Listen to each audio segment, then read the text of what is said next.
नमस्कार। इस समय पितृपक्ष चल रहे हैं और मेरे पास अक्सर ये सवाल आता है कि हमारी कुंडली में पितृदोष है और ये कैसे खत्म होगा। हमने तो अपने पूर्वजों का बहुत अच्छा काम किया, हम उनको खाना देते हैं या पितृपक्ष आते हैं तो हम उनको याद करते हैं, या हमने गया बोझ करा दिया है तो पितृदोष खत्म हो जाना चाहिए। ऐसा नहीं होता दोस्तों।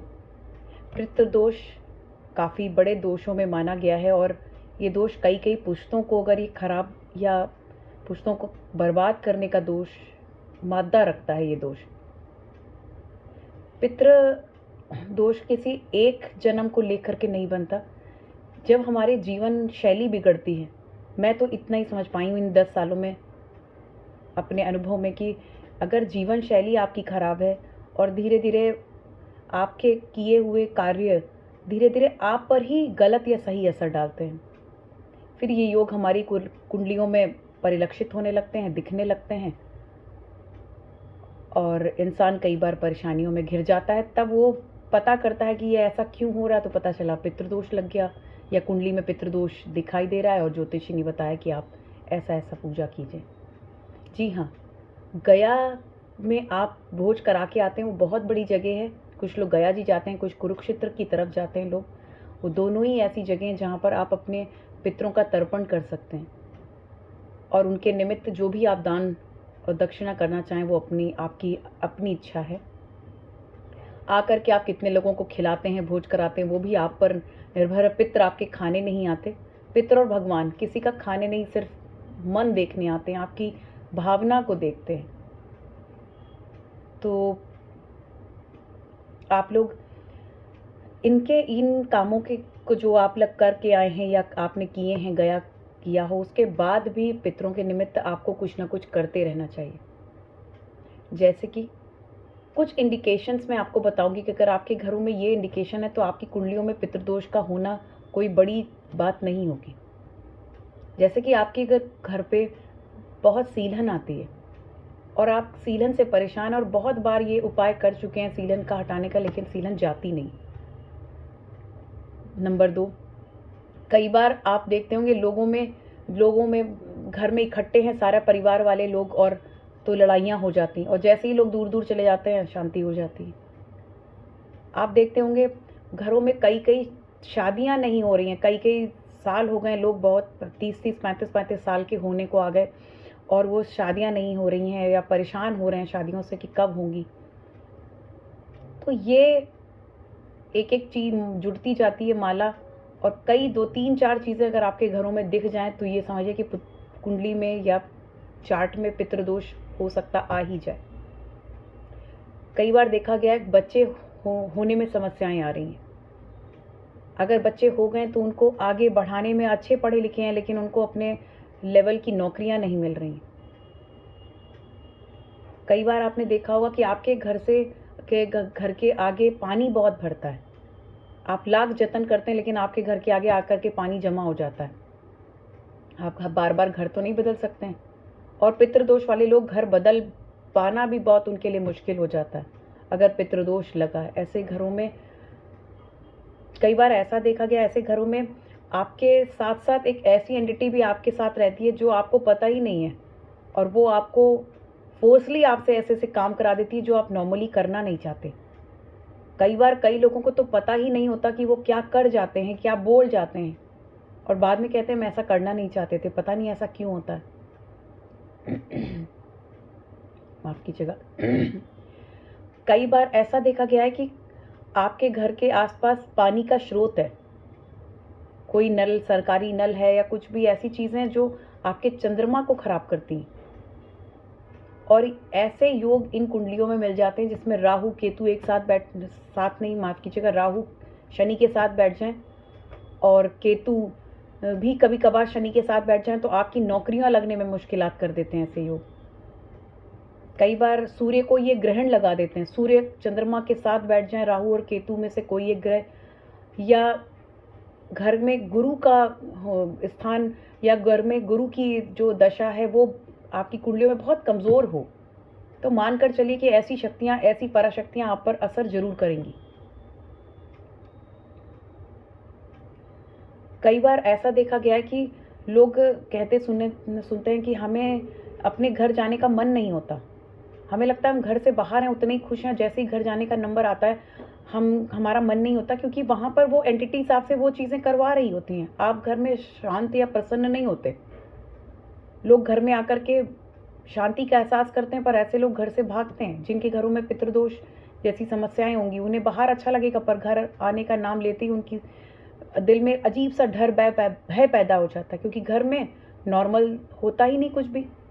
अचानक हो सकता है बैठे बिठाए लड़ाई झगड़ा होने लगे। तो ये योग है, कुंडली में परेशानी दिखाई देती है तो ये समझिए कि कुंडली में कहीं ना कहीं पितृदोष होगा ही। अब अगर निवारण की बात करें तो आप निवारण में छोटे छोटे उपाय, गया भोज अवश्य करें, मैं उसके लिए मना नहीं कर रही, ये बहुत बड़ा काम है। अपने पितरों के निमित्त गया भोज जरूर कराएं, या कुरुक्षेत्र में जो लोग जाते हैं उधर की तरफ भी अपने पितृ के तर्पण के लिए आप कुछ ना कुछ करते रहें, वहाँ दान दक्षिणा करें। साथ ही घर में अपने कुछ उपाय करते जाएं जो रेगुलर बेसिस पर अमावस्या और इन 15 दिनों में 16 दिनों में आप कर सकते हैं जब पितृपक्ष आते हैं। सबसे पहले तो अपने पितरों को अर्घ जरूर दें, दक्षिण दिशा में मुंह करके उनका नाम लें, उनसे अपनी क्षमा याचना करें कि हमसे जो गलतियां हुई या हमारे बच्चों से जो गलतियां हो रही हैं उनके लिए क्षमा याचना है। उनको याद करें और उनसे भी कहें कि अगर आपसे भी कोई गलती हो गई है जिससे कि आप निजात नहीं पा रहे, अपने आगे की जर्नी को आप रन नहीं कर पा रहे, अपनी आफ्टर डेथ की जर्नी को, क्योंकि गरुड़ पुराण में आपने पढ़ा होगा कि कितना कुछ लिखा हुआ है, आफ्टर डेथ भी क्या क्या सहना पड़ता है। इंसानी शरीर जब मर जाता है और उसके बाद वो ऊपर भगवान की तरफ जाता है तो वहाँ पर भी एक बड़े स्तर हैं, वहाँ पर भी कोई एक स्वर्ग नरक जैसी कोई एक नहीं है कि आप उधर नहीं तो इधर चले गए, या स्वर्ग नरक में भी बड़े स्तर हैं वहाँ पर भी। तो इन चीज़ों का जो आपके जीवन में होती तो इनका ये है कि आप बचने के लिए इन कामों को करते रहें। प्लस आप अपने पंडितों को, आपके जो गुरु हैं, अगर आपने गुरु बना रखे हैं या आपके आसपास के मंदिरों में जो पंडित हैं, आप उन्हें गाहे बगाहे खाना खिलाइए, भोजन कराइए। और अमावस्या और पितरों में तो उन्हें ज़रूर घर आमंत्रित करें, या उनके घर पे जाकर के या उन मंदिर में जाकर के कुछ ना कुछ दान दक्षिणा अवश्य करें। और ये दान दक्षिणा बिल्कुल आपको किसी को बतानी नहीं है, गुप्त रखनी है। किया गया दान हमेशा गुप्त रखना चाहिए, तभी वो आपको फलित होगा। अगर आप किए हुए दान को किसी को बता देते हैं कि हम इतना बड़ा बड़ा काम करते हैं, या आप देखते हैं कि आप लोगों ने मंदिरों में अगर ईंट लगाई होती है, नल लगाए होते हैं, वहाँ पे अपना नाम लिख देते हैं, अपने परिवार के दादी दादा नानी नाना, अपने पिता माता का नाम लिख देते हैं, अपने परिवारजनों का नाम लिखते हैं। प्लीज़ आप ये ना करा करें, इससे आपके केतु बिगड़ते हैं, आप अपनी लीनियज को खराब करते हैं। आपको जो भी करना है आप उसे जहां कहीं आप दान दीजिए, आप कभी इस एक हाथ से दान दीजिए तो दूसरे हाथ को पता नहीं लगना चाहिए, दूसरे व्यक्ति की तो बात छोड़ दीजिए, वरना आपके दान करे हुए चीजें आपको कोई फलित नहीं देंगी, उल्टा आप पर उल्टा असर करेंगी। तीसरी चीज, आप हर अमावस्या एक छोटा सा क्या कहते हैं, छोटा सा एक मंत्र पढ़ करके एक हवन जरूर कीजिए।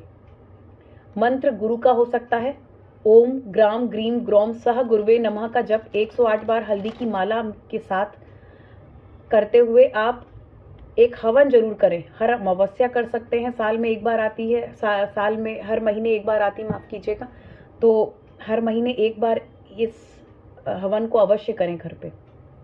हो सके तो आप उस दिन हलवा बांटिए, क्योंकि हलवा राहु भूरी चीज़ों का रिप्रेजेंटेटिव है, तो हलवा बना करके गरीबों में बांटिए और घर के लोग भी वही हलवा खाएं। ये कुछ छोटे छोटे उपाय हैं जिनसे कि आप अपने पितृदोष से धीरे धीरे धीरे धीरे निजात पा जाएंगे। आप एक नारियल लें और अमावस्या के दिन अपने सर से 6 बार सीधा क्लॉकवाइज और 7वीं बार एंटी क्लॉकवाइज उतार करके पानी में बहाइए, बहते हुए जल में बहाइए, ताकि आपके घर में इस तरह की कोई नेगेटिव एनर्जीज आपको चैनलाइज कर रही हैं, गलत तरीके से चैनलाइज कर रही हैं, आप उससे बच सकें।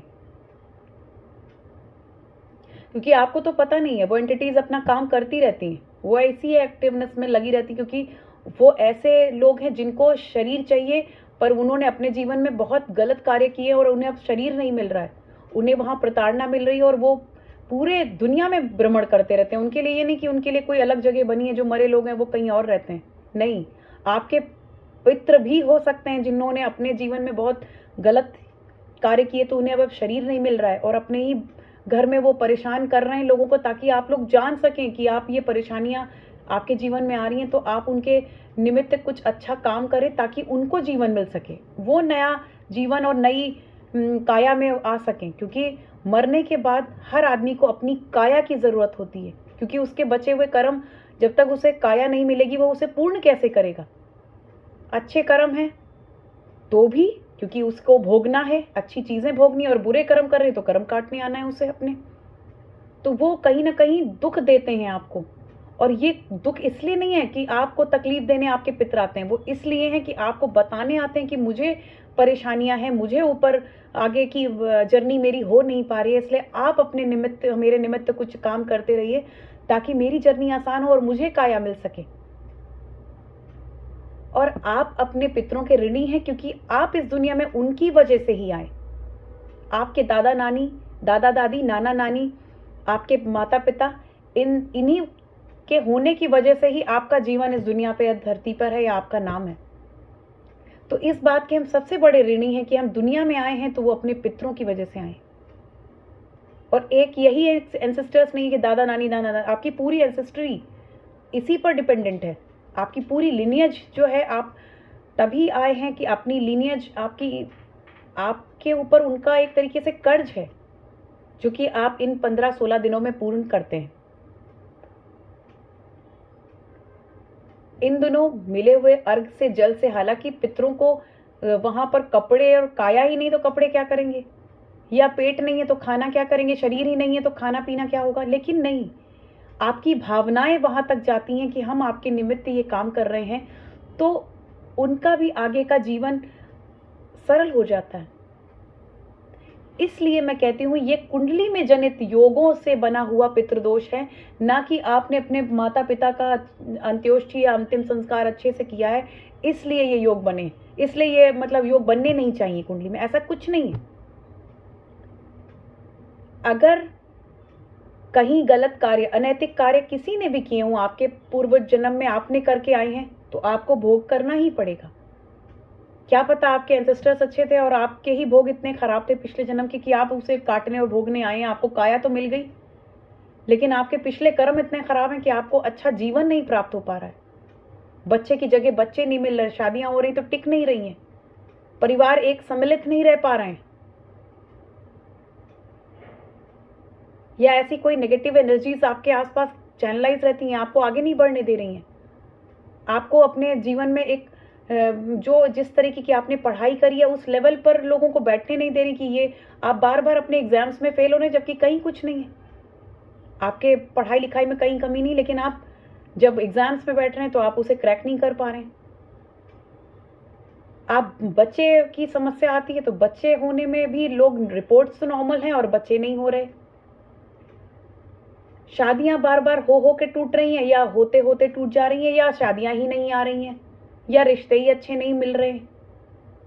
और जो मेल या फीमेल 35-35, 36, 40 साल तक के हो चुके हैं, उनका पहला ही जीवन में विवाह नहीं हो पाया, जबकि इस ऐसे में पता चला। और दूसरा, ऐसे लोग हैं जो एक नहीं 3-3, 4-4 विवाह होते ही चले जा रहे हैं, एक विवाह भी उनका ठीक से टिक नहीं रहा।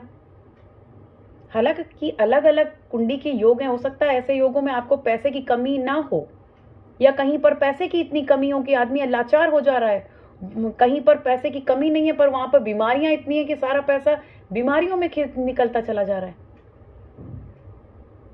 और कई बार धन दौलत की कमी नहीं है पर घर में सुख शांति नहीं है।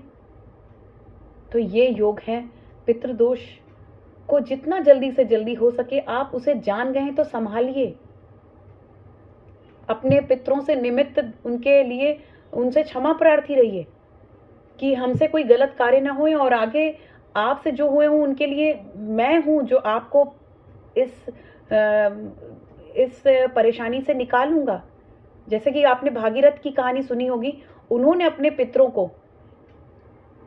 को निकालने के लिए धरा पर गंगा जी को लेकर आए, ताकि सब उसमें नहाएं और नहा करके उन सारे पितरों की जो अंतिम यात्रा या उस समय उनको परेशानियां थी वो आगे निकल सके, उन परेशानियों से उन्हें नया जीवन मिले। तो इसलिए हाँ, एक और उपाय है कि आप ऐसे जब पितृदोष से ग्रसित हो तो आप गंगा नदी या आपके आसपास जो भी नदियां पड़ती हैं, गंगा की सहायक नदियां या गंगा, जमुना, सरस्वती, कोई भी नदी जिस प्रदेश में आप हैं, वहां जब कोई मेला लगे या नहाने का कोई नहान पड़े तो आप जरूर जाइए स्नान करने गंगा का। आप गंगा स्नान करेंगे तो आप वहीं पर अगर आप अर्घ देते हैं, और इन 15 दिनों में तो अवश्य जाइए गंगा स्नान के लिए, और वहीं पर जाकर के अपने पितरों को उनके निमित्त जो अर्घ दान करिए और जो भी दान दक्षिणा कर सकें कराइए। आप अपने अंग वस्त्र वहीं पर ही छोड़ दिया करें। हालांकि ऐसे नहीं कि वहां पर गए और गंदगी कर रहे हैं, नहीं, लेकिन अपने स्नान के बाद अपने अंग वस्त्र वहीं छोड़ दिया करें। ये भी पितरों के लिए बहुत बड़ा उपाय है। आप जब घर आएं तो अपने पैर हाथ जरूर धोएं। बगैर पैर हाथ धोए कोशिश कीजिए कि आप किसी भी कमरे में एंटर ना हो। आप अपने गेट को बहुत साफ रखें, मतलब मेन गेट को, हर आदमी और हर औरत को अपने मेन गेट को बहुत साफ रखना चाहिए, और अपने हाथों से, आपके यहाँ कितने भी नौकर चाकर लगे हों, पर अपने हाथ से मेन गेट और अपना बाथरूम, टॉयलेट जरूर साफ करें आप लोग।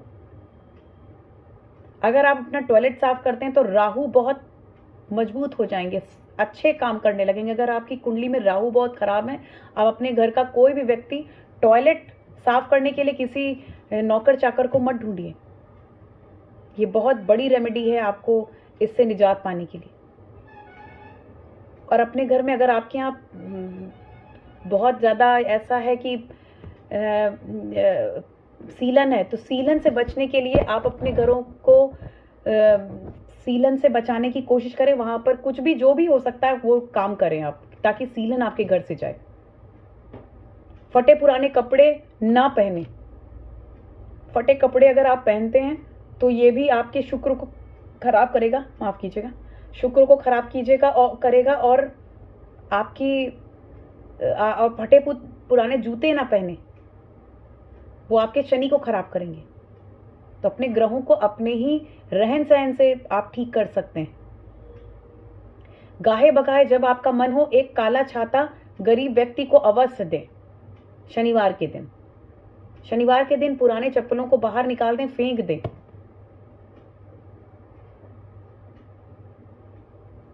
चमड़े का कम से कम प्रयोग करें, जितना हो सके, जैसे बेल्ट, पर्स, और आजकल जूते चप्पल तो चलो एक कर सकते हैं, लेकिन अगर आप अवॉइड करते हैं तो बहुत अच्छा। चमड़े की बेल्ट पहनना अवॉइड कीजिए, पर्स रखना अवॉइड कीजिए। उसके लिए आप कोई और कपड़े का या रेक्सीन का सामान ले सकते हैं। जितना हो सके जानवरों को बचाने की, पेड़ पौधों को बचाने की कोशिश करें। वनस्पतियों को अपने घरों में छोटे छोटे पौधे लगाएं, वनस्पतियां लगाएं, ताकि, और जहां कहीं आपको लगे कि यहाँ पर पेड़ों के लिए अगर आप सेवाएं दे सकते हैं, धन दौलत दे सकते हैं, तो आप अपने धन से जो भी करवा सकते हैं करवाइए, ताकि वहाँ पानी और वो लगाए जा सकते। ऐसे कोई इंतजाम कर सकते हैं ज़रूर कीजिए। लेकिन जहाँ आप प्याऊ वगैरह का इंतजाम करें वहाँ अपना नाम ना लिखें। आप मंदिरों में ईंट दें तो वहाँ पर अपने ईंट में अपने नाम का प्रचार प्रसार ना करें, ऐसे आपके केतु खराब होंगे। ऐसे कुछ उपायों को करके आप बच सकते हैं पितृदोष से के दुष्प्रभावों से। आपको छुटकारा मिलेगा, थोड़ी शांति आएगी घर में, परेशानियां दूर होंगी। और सबसे बड़ी बात, एक्सेप्टेंस जरूर करें, अपनी गलतियों को जरूर मानें। यह भी बहुत बड़ी बात है। पितृदोष इस पर भी काम करते हैं कि अगर आप गलती होने पर गलतियां नहीं मानते तो आपके बच्चे परेशान होंगे। हाँ, एक और चीज, पीपल और बड़ के वृक्ष, बरगद के वृक्ष अगर अगर छोटे पौधे के रूप में आपके घरों में निकल आते हैं, आप उन्हें तुरंत के तुरंत कहीं और रोप दें। ऐसे नहीं कि आप उठा के उन्हें फेंक दें, फेंकिएगा नहीं। ये वृक्ष निकल आते हैं, ये जरूर बताते थे कि पितृदोष की शुरुआत आपके घर में हो रही है, समस्याओं की शुरुआत है, लेकिन उसको फेंके ना। हो सके तो आप उसे किसी गमले में लगवाकर किसी मंदिर में दान दे दें। तो ये छोटे छोटे उपाय करके आप पितृदोष से बच सकते हैं, उनके दुष्प्रभावों से बच सकते हैं।